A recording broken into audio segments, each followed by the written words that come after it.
Muy buen día, mi nombre es Israel Suárez. Bienvenido a su canal Apologética Nazarita. En un video pasado hablamos acerca de que si el pueblo judío del siglo I que no aceptó a Yeshua era parte del pueblo de Dios. En ese video explicamos cuál era la condición para poder ser parte de Israel y quedar dentro del pueblo de Dios. Te invito a que veas el video pasado para que puedas ver puesto que vamos a hablar la segunda parte de este tema, en donde el día de hoy hablaremos acerca de los judíos, pero del actual Estado de Israel. Entonces, ¿qué sucede con el actual Estado de Israel? ¿No fue el Eterno quien hizo volver de la cautividad a los judíos de vuelta a su tierra? En realidad, no. Principalmente porque dicha cautividad terminará cuando vuelva el Mesías. Y la verdad es que no ha vuelto Yeshua. Entonces, ¿dejar la cautividad no es volver a la tierra de Israel? No, tampoco, porque aún el reino no ha sido restaurado.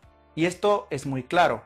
El actual Estado de Israel no es un reino, es una democracia parlamentaria. El primer ministro de hoy en día, Benjamín Netanyahu, no es un rey, es primer ministro y es escogido por voto parlamentario, algo que no sucede en un reino. Además, de ser el caso que el reino estuviera restaurado, Benjamín Netanyahu no sería el rey, sino que debería ser el rey Yeshua, una total usurpación. Pero entonces, ¿el Eterno no fue quien impulsó la creación del actual Estado de Israel? La respuesta es un no rotundo, pero pongámoslos por partes. Fue un intento desesperado desde los laicos de la Ascalá. Ascalá es un movimiento judío secular que busca la iluminación intelectual, sin posturas religiosas o espirituales. Incluso algunos de los fundadores del movimiento sionista, como Teodoro Herzl, David Ben Gurión, Moses Hess, eran ateos, a lo cual ya no se le puede denominar judíos, por no practicar una religión ni creer en una divinidad. De hecho, hay rabinos que estuvieron y están todavía en contra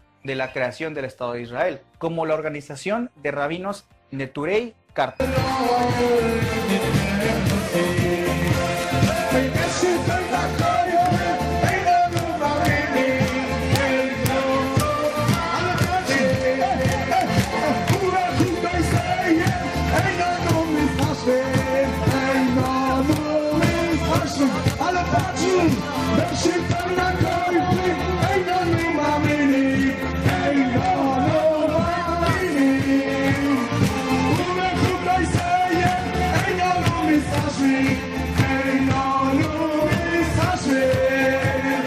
El Estado de Israel fue financiado por los Rothschild, una de las familias más corruptas y usureras de Europa. Fueron las promotoras de la creación del Estado de Israel.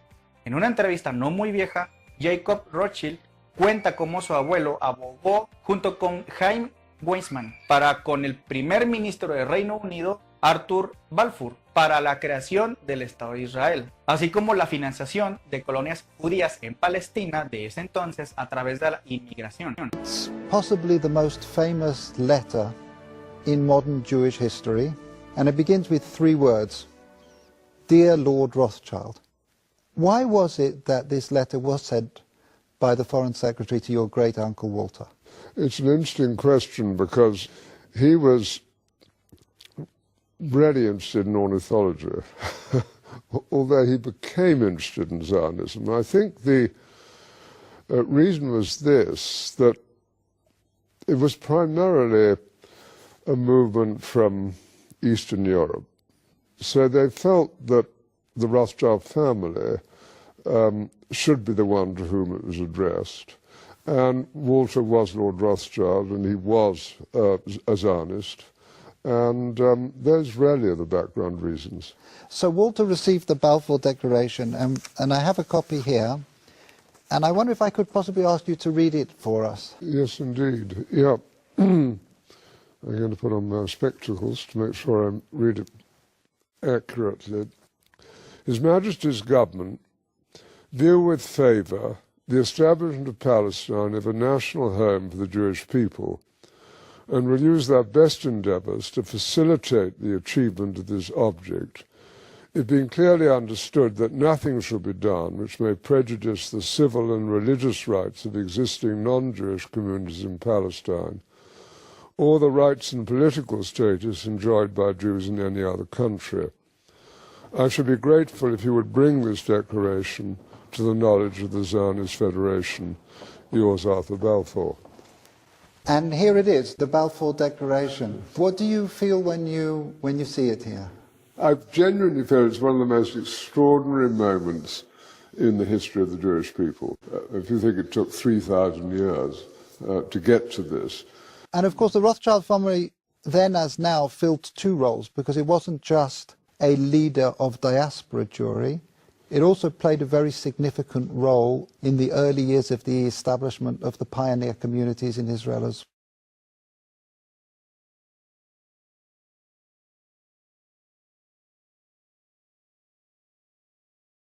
¿Cómo puede ser llamado esto obra de Hashem? Más bien fue obra de los Rothschild. El Estado de Israel se estableció a través de la guerra. Yeshua nos dijo claramente que aquel que viva por la espada morirá. Así como decirnos que amemos a nuestros enemigos y oremos por los que nos persiguen. Y que los que nos golpean demos también la otra mejilla. No podemos considerar la creación del Estado de Israel por la vía armada como algo que el Eterno Bueno, también hay que entender que la creación del Estado de Israel es la profecía que dijo Yeshua, en la cual esta higuera reverdecería. Aunque ciertamente Yeshua nos advierte que la higuera volvería a surgir, eso tenemos que entenderlo como una señal a la que hay que estar atentos, no como una higuera a la que hay que seguir ni mucho menos apoyar. Recordemos que Yeshua dijo que nadie comería frutos de esta higuera jamás. Y al decirnos esto, es evidente que un liderazgo político como el que tiene el actual Estado de Israel no va a dar frutos dignos de verdadero arrepentimiento. Así como los líderes del Sanedrín de tiempos de Yeshua eran corruptos. Así el primer ministro Benjamin Netanyahu es investigado por delitos de corrupción. La corrupción siempre ha existido. Y eso es algo inherente a la naturaleza de la caída del ser humano. ¿Es esto acaso un fruto digno de verdadero arrepentimiento? O sea, que el actual Estado de Israel sea corrupto. El Estado de Israel, a ser un gobierno no religioso, sino laico, que no reconoce a Yeshua, ni mucho menos demuestra una ética a la cual debamos o podamos imitar. Yeshua nunca dijo que apoyáramos a la higuera, sino al contrario. Le dijo a sus discípulos que cuando comenzara la guerra de Judea contra Roma, huyeran a los montes, cosa que les valió a los Nosrim, es decir, los nazarenos, la secta de los nazarenos de ese primer siglo que seguían a Yeshua, fueron considerados como traidores a la patria. Como la higuera no dio frutos, es decir, el liderazgo político y religioso del tiempo de Yeshua, es decir, el Sanedrín era muy corrupto, no reconoció a Yeshua como el Mesías y solo quería dinero y poder. Yeshua tuvo que maldecir a ese liderazgo y poner a otro liderazgo que fue el de los discípulos. Y al hacer esto, predijo la destrucción del templo de Jerusalén, así como la ciudad de Jerusalén de ese entonces, la cual ya estaba muy corrupta, así como predecir que vendría una devastación sobre la nación de Israel. Asimismo, advirtió a sus discípulos que no intentaran siquiera unirse al grupo de celotes, es decir, la secta de los fariseos, que querían la instauración del reino por la vía armada, que se levantaron en el año 66, en el 115 y por última vez en el 132, que se sublevaron contra Roma, sino todo lo contrario. Les dijo específicamente que cuando comenzara la guerra de Judea contra Roma, huyeran hacia las montañas, cosa que sí ocurrió. De hecho, está registrado en la Mishnah, en el Tratado de Berajot, capítulo 29a, una maldición contra los minim, es decir, los herejes, así contra los nosrim, es decir, los nazarenos. Eso se registra porque en el año 132 el Rabí Akiva declaró al celote Bar Kokhba como el Mesías, cosa que los nazarenos no aceptaron, puesto que el Mesías es Yeshua de Nazaret y había venido. Esta maldición fue encontrada en la Genizá del Cairo tiempo después, pero se registra cómo es que los fariseos de aquel entonces consideraron a los Norim como traidores a la patria por no apoyar esta guerra. Es un contrasentido histórico de que en el primer siglo los nazarenos, seguidores de Yeshua, no apoyaron la guerra de Judea contra Roma por órdenes mismas de Yeshua, y que ahora los nazarenos o mesiánicos sí apoyen la guerra de Israel contra los árabes y musulmanes, y más si esto va contra la ética tan elevada que Yeshua nos enseñó, nuestro rabí de Nazaret, que es el amor a nuestro prójimo e incluso a nuestro enemigo. Justamente la diferencia entre los nazarenos y los celotes era que para la restauración del reino era el cómo. Es decir, los primeros, los nazarenos, era por la vía pacífica, a través de que llegara el Mesías y de manera poderosa lo instaurara, y los celotes que establecían el reino o la nación de Israel por la vía militar. Ahora bien, los que viven actualmente en el Estado de Israel son israelíes, no israelitas. Aunque su mayoría son judíos, también hay cristianos, católicos, musulmanes, rusos y hasta ateos. Pueden entonces también esos musulmanes y católicos, siendo israelíes, considerarse como pueblo de Dios por solamente tener la ciudadanía israelí. El problema se vuelve más complicado porque la ciudadanía que nos da el Eterno es en la Jerusalén celestial, no en la terrenal. Nuestra mirada no está en una tierra física actual, sino en una promesa que nos dará Yeshua el Mesías cuando vuelva, no en esos momentos. Por ejemplo, en Hebreos capítulo 11, el versículo 9 en adelante, dice lo siguiente: por fe habitó en la tierra prometida como en tierra ajena, es decir, está hablando de Abraham y Isaac y Jacob, coherederos de la misma promesa, porque esperaba la ciudad que tiene fundamentos, cuyo arquitecto y constructor es Elohim. Conforme a la fe murieron todos estos, no habiendo recibido las promesas, sino mirándolas de lejos, las creyeron y las saludaron, confesando así que son extranjeros y peregrinos sobre esta tierra, porque los que dicen estas cosas dan a entender que buscan una patria, y ciertamente se acordarán de aquella de donde salieron, hubieran tenido tiempo de regresar, pero anhelaban una mejor, esta es la celestial, por la cual Elohim no se avergüenza de ser llamado Elohim de ellos, pues les preparó una ciudad. La ciudadanía que tenemos es la del reino, aún no se instaura, no la de un país terrenal que perecerá. Somos israelitas, no israelíes.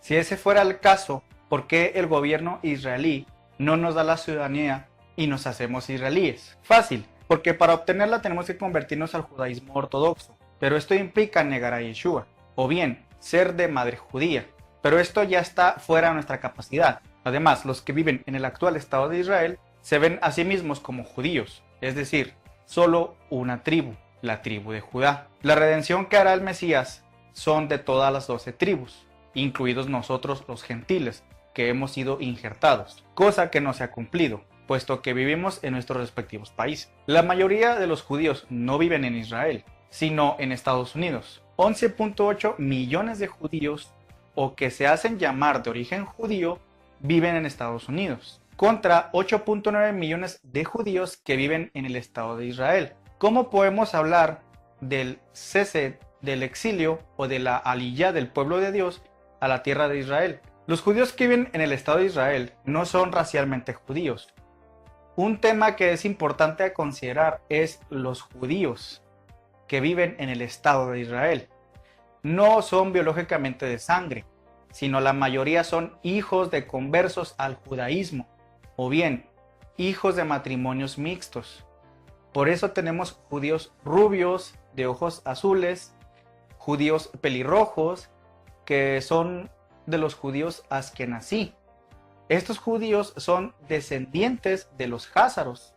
El estudio publicado por el US National Institute of Health de Ariana Oppenheim, quien estudió en la Universidad Hebrea de Tel Aviv, dice que los judíos askenazí con cromosomas EU19 representan descendientes de los házaros, originalmente de la tribu turca de Asia Central, que se establecieron en el sur de Rusia y en el este de Ucrania, y que se convirtieron en masa al judaísmo en el siglo IX de la era actual. Algo que llegó a afirmar el historiador y sionista Arthur Koestler en su libro La decimotercera tribu.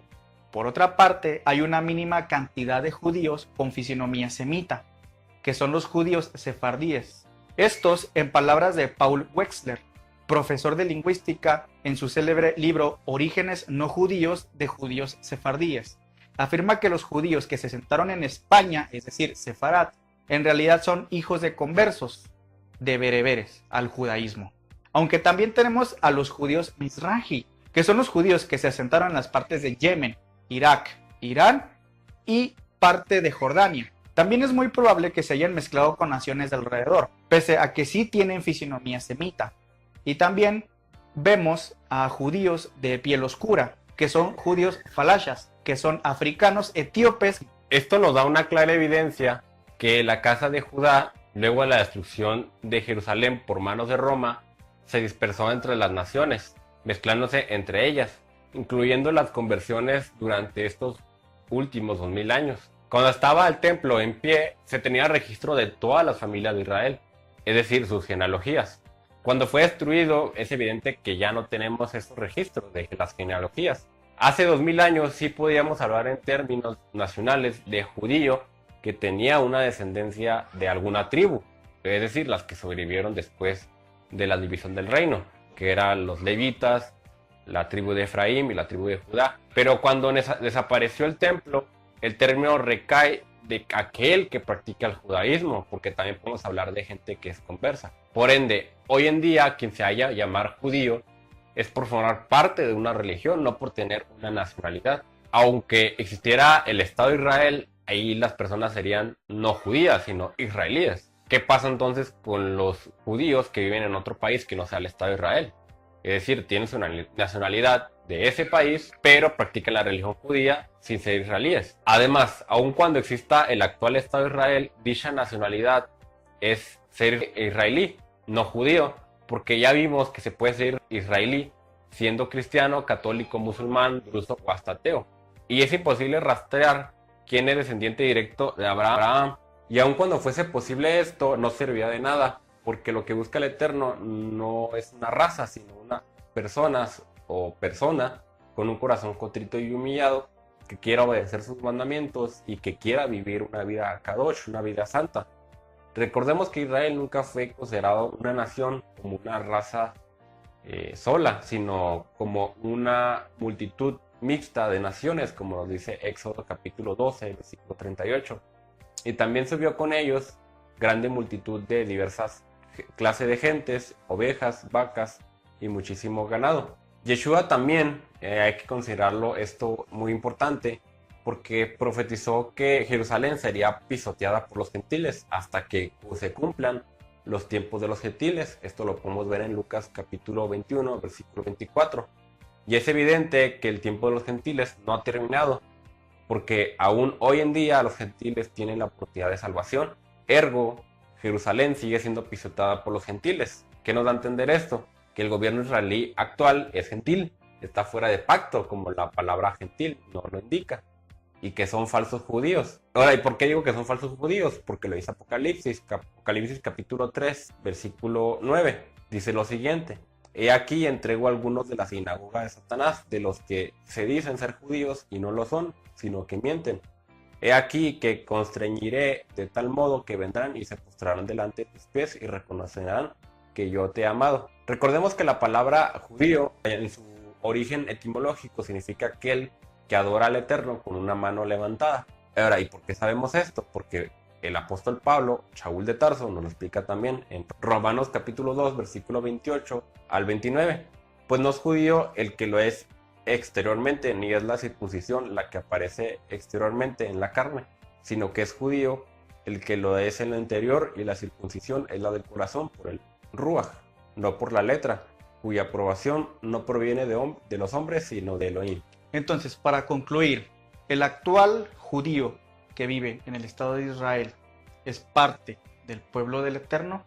La respuesta es un rotundo no, puesto que no cuenta ni siquiera con la fisionomía semita. Es decir, tú ve al actual judío, al que se dice judío, y es alto, rubio, güero, pelirrojo, ojos azules, ojo verde, que denota que no tiene ninguna raíz semita. En cambio, tú miras, por ejemplo, al árabe, el cual sí cuenta con la fisionomía semita, no muy alto, moreno, ojo oscuro, cabello oscuro. Eso es por parte de lo que es la fisionomía. Ahora, por parte de creencia o de fe, bueno, recordemos que en el actual Estado de Israel hay judíos que se inclinan por la fe ortodoxa religiosa y otros que son sionistas. Además del poco puñado de judíos que sí creen en Yeshua, pero que son muy mínimo el porcentaje. Entonces, por un lado, el religioso, el ortodoxo, no guarda Torah, sino que guarda el Talmud. Se puede decir que ellos tienen el síndrome del mormón, es decir, de guardar otros libros que no son la palabra. Y además de que hablan pestes acerca de Yeshua en el Talmud. Ya en un video hablaremos acerca de las citas talmúdicas que hablan acerca de Yeshua. Y por otro lado, el judío sionista, político, ateo, ni siquiera practica ninguna especie de religión que tenga que ver con el judaísmo. Entonces, por ende, no cree ni siquiera en el Eterno, mucho menos en Yeshua. Tú no creas que porque ves al primer ministro Benjamín Netanyahu hablando acerca de Jacob, Abraham, Isaac en algunas de sus conferencias políticas, quiere decir que él cree en el Eterno o que cree en Yeshua. Para nada. Él ni siquiera abre la Torá, mucho menos algo similar al Brit Hadashah. No creas tampoco que se la pasa orando al Eterno. Para nada. Es una persona totalmente atea que simplemente cuando se va a hacer mitin político, pues habla de los personajes históricos, bíblicos, pero solamente a manera de convención. בוקר טוב. אני מבקש לקרוא מספר בראשית, פרשת חיי שרה. וישמע אברהם אל חברון, וישקול אברהם לעפרון את הכסף אשר דיבר באוזני בני חת, 400 שקל כסף עובר לסוחר. ואחרי כן קבר אברהם את שרה אשתו אל מערת שדה המכפלה, על פני ממרא, היא חברון בארץ כנען. ויקום השדה והמערה אשר בו לאברהם לאחוזת קבר מאת בני חת. No estamos mandando al infierno al israelí que vive actualmente en el Estado de Israel. Simplemente decimos que ellos no son nada sin Yeshua. Son israelíes, pero no son israelitas. Y no son judíos, puesto que no cuentan con la fisionomía semita. Ahora, hay otra cuestión. Si ellos llegaran a arrepentirse, llegaran a aceptar a Yeshua como su Salvador y dejar atrás todo lo que tenga que ver con la religión del judaísmo, claro que podrían ser salvos. La puerta no está cerrada para ellos, ni para nadie. Sin embargo, ¿qué pasa con la promesa que dice que todo Israel será salvo? La cual está en Romanos capítulo 11 del versículo 25 al 26. Hay que entender algo. Cuando el versículo dice todo Israel será salvo, no se está refiriendo específicamente a un actual Estado de Israel, puesto que estaríamos cayendo en dispensacionalismo. El decir que todo Israel será salvo es porque está contando tanto a gentiles que se perdieron, que eran de la casa del norte, es decir, de la casa de Efraín, como a la casa de Judá, que también se puede decir que está perdida. En pocas palabras, recordemos en videos pasados que cuando Yeshua vino, él dijo, yo no vengo sino por las ovejas perdidas de la casa de Israel. Entonces, para que todo Israel sea salvo, no se está refiriendo al actual israelí, sino al conjunto de israelitas naturales y de ex gentiles que ahora creemos en Yeshua, unidos conforman lo que es Israel. Imagínate esto, que un día todo Israel será salvo y estén enfrente del Eterno. Estoy hablando tanto de israelitas naturales como ex gentiles de todas las épocas de la historia. Es ahí cuando cuadra entonces, cuando también Pablo habla acerca de la plenitud de los gentiles. Hay que entender esto. Cuando dice todo Israel será salvo, incluye tanto a israelitas naturales como a gentiles que se injertan a Israel. Sin embargo, ¿qué sucede con Zacarías capítulo 12? Donde habla acerca de que llorarán cuando verán al que traspasaron. Hay grupos que dicen que ese versículo habla de que cuando venga el Mesías Yeshua, los actuales judíos de manera mágica se convertirán a Yeshua. Bueno, es que hay que ver que ese versículo de Zacarías 12 está hablando de lo que sucedió, lo que Juan registra después de la muerte de Yeshua. Registra que hubo truenos, que se oscureció el día y que las personas que crucificaron a Yeshua, que estuvieron ahí en el momento de su muerte, lloraron y después dijeron, ¿qué hemos hecho? Ahí fue cuando ya se dieron cuenta del que traspasaron. Esto se encuentra en Juan capítulo 19, versículo de 35 en adelante, el cual dice lo siguiente: y el que ha visto ha dado testimonio, y su testimonio es verdadero, y el que sabe que dice la verdad, para que vosotros también creáis. Porque estas cosas sucedieron para que se cumpla la escritura. No será quebrado hueso suyo. Y además otra escritura dice, mirarán al que traspasaron. En ese versículo está claro que Juan está citando Zacarías 12. Entonces, está totalmente refutada esa idea dispensacionalista, pro-sionista, en la que dicen, cuando venga el Mesías Yeshua, los judíos ortodoxos y el sionista, que son rebeldes y que hablan pestes de Yeshua, así mágicamente van a creer. Este video da para más. En futuros videos vamos a grabar uno que hable acerca de cuál debe de ser la postura de un creyente en Yeshua ante la política sionista. Si te gustó este video, compártelo y suscríbete.